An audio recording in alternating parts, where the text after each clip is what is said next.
Herzlich willkommen zu einem neuen Video. Heute zeige ich euch ein einfaches Rezept für einen leckeren Kartoffel-Lauch-Auflauf mit Hackfleisch. Dafür als erstes eine große Pfanne mit einem guten Schuss Öl erhitzen, 400 Gramm Hackfleisch, halb Rind und halb Schwein in die Pfanne geben und bei mittlerer bis hoher Hitze für 4 bis 5 Minuten anbraten. Das Hackfleisch dabei mit einem Kochlöffel etwas auseinanderreißen, auch ruhig schon mal mit einer sehr guten Prise Salz und frisch gemahlenem Pfeffer würzen. Nebenbei die Kartoffeln vorbereiten. Ich habe hier ca. 800 Gramm vorwiegend festkochende Kartoffeln verwendet.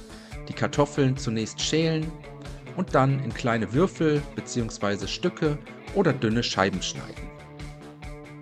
Das Hackfleisch anschließend einmal wenden bzw. durchrühren, kurz weiter braten lassen und jetzt kommen die Kartoffeln dazu.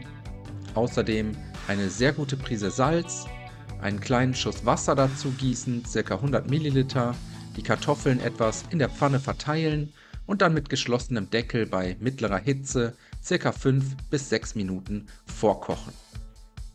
In der Zwischenzeit schneiden wir den Lauch zurecht. Ich habe hier 2 mittelgroße Stangen Lauch verwendet, die wiegen zusammen ca. 500 Gramm. Den Lauch in nicht zu dünne Scheiben schneiden.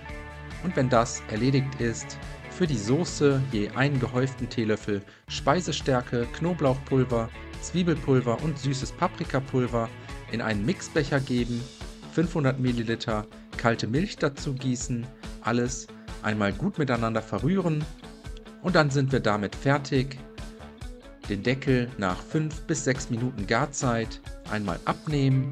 Jetzt kommt der Lauch mit in die Pfanne, alles einmal gut umrühren, damit sich alle Zutaten gleichmäßig verteilen können und danach nur noch die vorbereitete Soße dazu gießen, einfach mit in die Pfanne gießen, alles zum Kochen bringen, für ein paar Minuten schön cremig einköcheln lassen, eventuell nochmals mit Salz und Pfeffer abschmecken und danach füllen wir das Ganze um, den Kartoffel-Hack-Lauch-Mix in eine passende Auflaufform geben, gleichmäßig in der Auflaufform verteilen.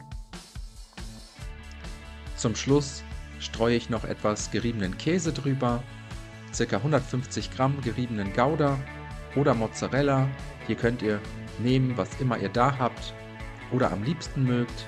Und so kommt der Kartoffelauflauf in den vorgeheizten Backofen bei 180 Grad Umluft oder 200 Grad Ober- und Unterhitze für ca. 20 bis 25 Minuten, bis die Kartoffeln gar sind und der Käse eine schöne goldbraune Farbe angenommen hat. Den fertigen Kartoffellauchauflauf anschließend aus dem Ofen holen. So sieht der fertige Auflauf dann aus. Jetzt auf Tellern verteilen, mit fein gehackter Petersilie garnieren und servieren. Danach wünsche ich euch schon mal einen guten Appetit. Ich hoffe, euch hat das Video gefallen.